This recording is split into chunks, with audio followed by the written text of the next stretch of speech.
Music has always been a friend of mine, and I am excited to make friends with people that make music. With me are the two great people from Moon. How are you guys, Dan and Chelsea? Super. Thanks for asking. Good to be here, man. Yeah. Doing great. Very excited about your new EP that is out, Shine, which is out everywhere. They do have a Bandcamp, so go ahead and download it there. I'll have all the links on entertheshell.com, but if you're so inclined, feel free to log on to moontransmissions.com for more information. We just heard the song Shine off of course, the self-titled EP.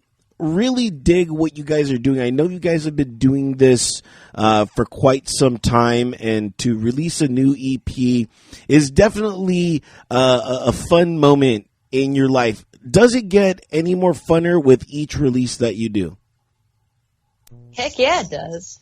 It does. I mean, you foster a good partnership, a good relationship with a buddy, and you get to know each other's tendencies more, and then you hit the studio and it just happens faster and more fun. I mean, we took a week on finishing up this last one from the years before the first one, right, Dan? Man, there's nothing like getting a chance to put out your music to the world. There's always such a labor, and by the time you get to that point, you just can't even believe it's fine. You've heard it a bazillion times, and you're so ready for everyone else to hear the thing, and it's just nothing like just finally putting it out there. So we're more than stoked to get this album out. When people usually put the title song with, the track of the album, sometimes it's just out of, they couldn't think of another name for an album, right? It's an exciting title. You could probably figure out some things if you say our band name and that title together. That's fun. Also, we just had so much fun, finishing the song Shine, and it, pun intended, it really shined in the way that we hoped. A good thing about that song is we actually had tried to work this song out a few different ways, and we loved it when we started it, but as we came back a few times, we're just this still isn't the right song, and we ripped it apart in the last session down to just a vocal and a little piece of bass line at one point, and I think just the click track. We didn't even have any rhythm coming from our original, and we about in a day's time just nailed this thing, and we just left that session going, this is it, this is the album, this is the song. Funny thing I found out about you, Chelsea, is that you're a Utah Jazz fan. Heck yeah, dude. Let's talk about it. What is it like living in Laker country? Oh man, it was. I'm a diehard Minnesota Viking fan, so I used to get excited. I would see that purple and gold walking down the street and be like, it's just the Lakers. Fine. But I love a good heated rivalry, so there was no shortage of, bros to go to a sports bar with and just yell at each other while we yell at the TV. So it's been very healthy for my socialization in Los Angeles. Music and sports do collide from time to time. When you guys are making music, are you thinking of that? Man, this would be a great song for either the Utah Jazz or, the Minnesota Vikings to come out on as? I most certainly think about that all the time, for sure. I think about sports all too often. It's probably a problem, but I'm definitely there for it. It doesn't hurt to give us a break in the studio too, and just go hit a sports bar once in a blue moon. Well, back when you could. Yeah. Yeah, it's a good break. Not exactly now, but when we were making this, there was a few moments where okay, let's go watch the game. Got to have a few. Just break it down, get our heads into it. Yeah, for sure. I'm noticing both of your guys' backgrounds in the back. They're real, kind of, a little bit different from mine, but. We were just talking about the recording process, me and Dan, over the, right before we got on. And the recording process could be such a daunting task, or it could be such an easy task. Over my time in recording and just creating, I figured out what worked, what didn't, and I realized you didn't need to have 1,000 different pieces of equipment to get your sound. It's nice, but at the same time, all that stuff, I think, having too much is sometimes too much, in a way. Do you guys think about that when you're recording? Are you pretty much limiting yourselves to the certain, types of equipment that you are going to need? Because I'm always thinking about when I go on the road. When I go on the road, what equipment is actually feasible that can sustain a road trip and being on tour, and B, what's sustainable for me to carry. So do you think about that when going on the road? Oh man, on the road, I remember playing one of my first early shows. I had like a 7-piece drum kit, and a buddy of mine, Nate, he was like, we were playing some local show, and he's like, "Bro, rack tom, floor tom, call it a day." And I've never been the same since. I'm like, dude, you're so right, Nate. You get it. You get it, dude. So, less is more. Even when you pull up your DAW and you're looking at this laundry list of plugins, it's just like sifting through something to just get the sweet spot. So I'm all about less is more, man. That's a brilliant comment. The road thing is hilarious because, I've been in other situations that I used to take like a few guitars and an extra amp and like a handful of keyboards just in case, one plug goes out, extra pedals, everything. And it's good to have that stuff, but generally a lot of stuff's accessible. And like now I just go out with like literally the smallest keyboard I can get, a guitar that's very light and easy that I just love playing. And the smaller the amp, the better. I mean, you got microphones, you can make that sound huge. One of my favorites is this little 15-watt Silvertone. It's just like incredible. Plugins, a few years ago, I stripped them all out. I had like the everything stuck in my computer at one point, 5 or so years ago, and I was like, this is too much. I barely use half of these. I figured out what my favorites are, but I'm also an analog guy. I actually grew up on a console, and I love tape. And if you can have more of that stuff, it's definitely amazing. But I'm just happy having a nice little hybrid studio. I've got my Neve mixing console here, and then everything else is just like beautiful, few vintage mic pre's, just the right mics, just enough to make it warm, because I do feel like if you're going direct and you don't have some of these beautiful mic pre's and mics, it can definitely thin out the sound, to really get a bigger sound, you need a bit of analog, but you don't need the whole thing. Yeah. And your sound is very verbose, I should say. I was listening to it, and I really did want to crank it up when I was listening to it throughout the week. Just trying to, when I listen to music, and I'm like trying to put myself in your guys' brain on making something. Like, for example, the first and second song, "Shine," and your second song on that album. What I noticed is the drum pattern is kind of the same. So it kind of like those two songs mix into each other. And I wanted to know if that was on purpose, or that was just kind of a mistake. We liked that southern stompy, stomp clap kind of thing. We were really vibing that kind of world when we were crafting this EP, or this project, I should say. And so we threw a little stomp clap in there and then build off of it. Yeah, it was really fun. I really liked it. Cool. It certainly keeps the movement happening, right? Yeah. You're absolutely right. Absolutely. Looked at your Twitter, and I'm fascinated because a lot of things on Twitter you can do, whereas like Facebook and Instagram you can't. One of the things that I saw, and I don't know if you guys are heavily influenced by 311, but I did see that a tweet about the 311 IP that is that's out, the IPA, the Blue Album Tallboy. Wanted to get your thoughts on that. Was it just that it was just so novel about an IPA and a band, or do you guys really gravitate towards 311? Dan's got a fun story about 311, but I've got like a little make yourself brew thing going on here. So I've been learning how to make beer, and it's super fun. I'm a big IPA fan, and it just kind of showed up. And I was like, all right, I love 311. What are these guys up to? So like, let's definitely shout it. That's awesome. Yeah, Dan, do tell the story, unless Unless you sign some NDAs or something like that. I know this is LA, so. In one of my last bands, we were playing in Vegas. I think it was like the backside of Beauty Bar where they have the big concert in the back. And at the end of our show, Nick was in town. He showed up and walked up to me and was like, "Hey, man, you guys got passports? You want to go to China with us? We're going to go on tour in a month. Can you just hit it?" And, we somehow we didn't connect after that. But we were excited at the idea.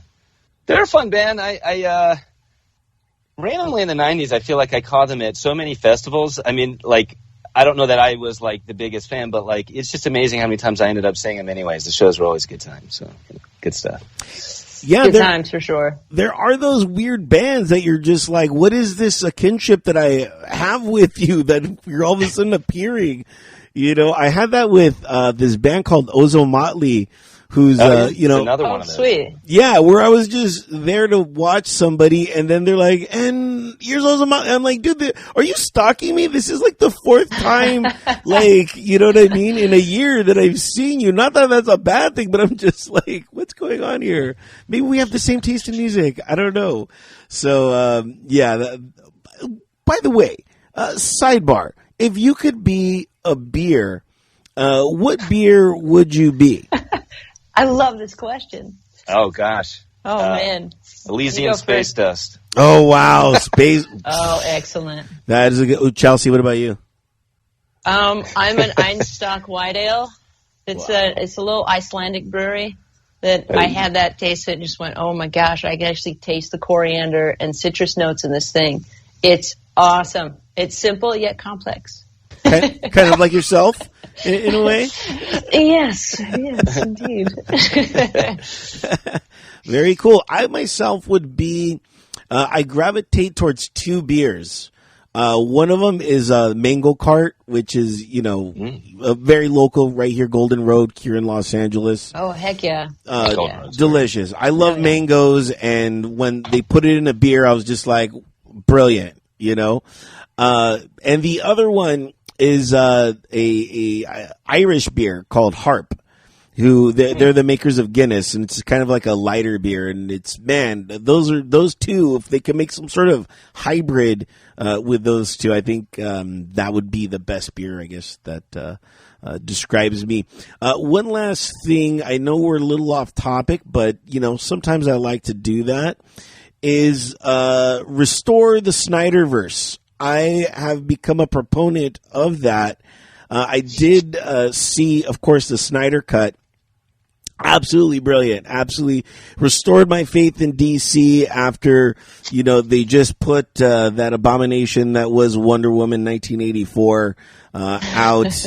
Tell us how you really feel. Yeah, I mean, the first Wonder Woman I liked her in, Justice League. I like it. But what they did with Wonder Woman 1984, it was just like, I want to see the Snyder Cut of Wonder Woman 1984. I'm like, there must be something better, because this does feel like it was treated like a Joss Whedon-esque. I don't know. It was just not like, there was just 1,000 plot holes that were just taking me out of every single, part of the movie, where I'm like, wait a minute, like that's totally, a doll, you know what I mean, with the kids. Like, she saves these kids, and you're like, that's a mannequin. Right. I could completely. This is a $300 million budget, and I could see a mannequin. Come on, you know what I mean? You have Kristen Wiig, who looks like a cheetah, but then you have a mannequin that I could completely tell. This is absolutely ridiculous. Like, stop it. Man. Just weird stuff like that. They're flying, and it's 4th of July, but yet everybody's working. They go into a bank and it's working. You know what I mean? And I'm like, if it was. That's a brilliant point. Weird stuff like that takes me out of stupid stuff. But your thoughts on the Snyderverse and them restoring it? Oh man. I am such a DC fan. I love what the Marvel Universe has been doing. I mean, it's undeniably incredible. and how long they've been able to keep people's contracts. It's just this really cool, special thing. And Snyder, man, he understands the DC universe the way all these DC fans want to see it. And so you kind of get a little bit of pushback from the network. Is like, oh, this will just be the one. But then I noticed that, the hashtag of restore the Snyderverse outperformed the Avengers Endgame. And so the fangirl in me is like, oh, we're going to get another one. So I hope it happens. But, man, I'm just a big, big, big DC fan. And what that gentleman has done, plus Junkie XL soundtrack, I mean, it's just perfect. It's perfect. I loved it. Have you seen Doom Patrol? No. Oh, the series Doom Patrol. You got to watch it. It's very cool. Duly noted. Yeah, if you have the HBO Max. Yeah, I mean, if you text me or tweet me or whatever, but yeah, nice. It's totally fun. Dan, we left you out of this conversation. That's all good. I feel bad. I am so sorry about that. Are you a DC person? Do you gravitate towards this? I have a huge ditto to what Chelsea said there. That was a fantastic statement. About summed it up. Interestingly, at the moment, at my house, we're going back and just doing the Marvel timeline. Yeah. But like in the order of play the way it's supposed to be, because there's an option to watch that way. So we just thought for the hell of it, we're going to, and I hope that's what happens with the Snyder Universe. It would be unbelievable. That would be get a whole series that you can watch in the time of the way the books came out, Yeah, that would be cool. And if just HBO, and I've seen this reminisced a couple times by other critics. And I'm not a critic, you know what I mean? I'm just a guy that really digs the time that we're living in, whether it's Marvel or DC. I don't care. It's just like cool stuff that we finally get to live in. Because I remember being a kid and watching the TV show of Superman or Spider-Man, and it was super cheesy, you know what I mean? And at the time, those were like the best graphics that we had, but it still was just like I could see the string, you know what I mean? But now I just kind of like the evolution of everything, you know what I mean? And how everything seems just more real and authentic to this day. I have met some people that are not into the superhero movies, and I get it, because they're like, look, it's fun to watch stuff like that, but it's not reality. And sometimes it's fun to not be in reality. Yeah. So, yeah. Here. That's the fun of it. Here. Yeah. We all need escape, especially right now, man. So this is great content, I think. Yeah. And your album, go ahead, pick it up, Shine. Great content as well. Provides a fun escapism, if you will. And moontransmissions.com. Go ahead and log on there. And there they have links to their SoundCloud, their Facebook, their Instagram, their Bandcamp, and so much more. I'll have other links as well on entertheshell.com for everybody to go check it out. Lastly, your band name is like awesome, because I am a huge space person. I truly believe that is kind of the next frontier that we're all going through. And the one thing that terrifies me, and I'm using terrify as such a wrong word. I guess the one thing that really just is intriguing is when we start colonizing other planets and begin terraforming planets as well. It is, man, like I'm like, okay, I get it, but at the same time, I don't know if I'm ready to see that, because it brings these weird connotations to me that like we are the aliens, like everyone's like, oh, we're searching for aliens. I'm like, dude, just take a selfie, boom, alien. That, you know what I mean?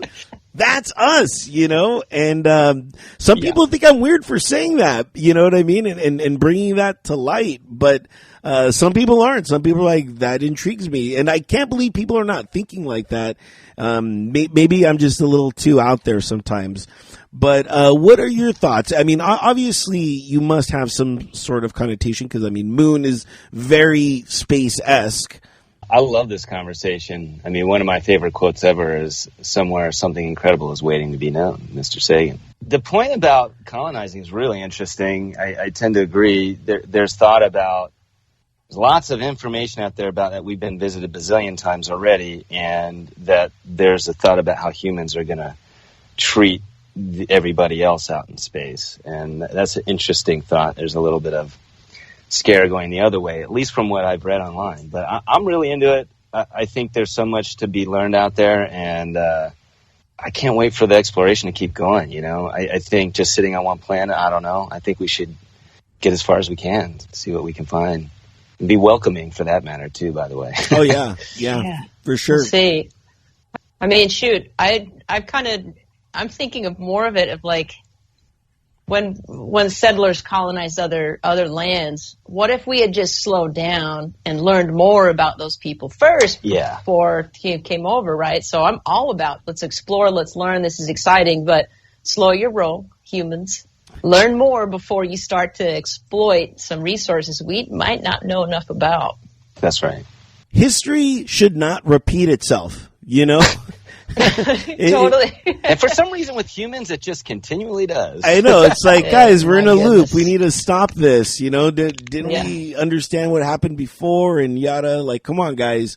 Let's do something different. So, and I'm enjoying that you guys are doing something different with your EP Shine that is available everywhere. Go pick it up, listen to it. It's definitely going to get you in the mood. Moon is the band. Shine is the EP that's out. Again, moontransmissions.com. Go check them out.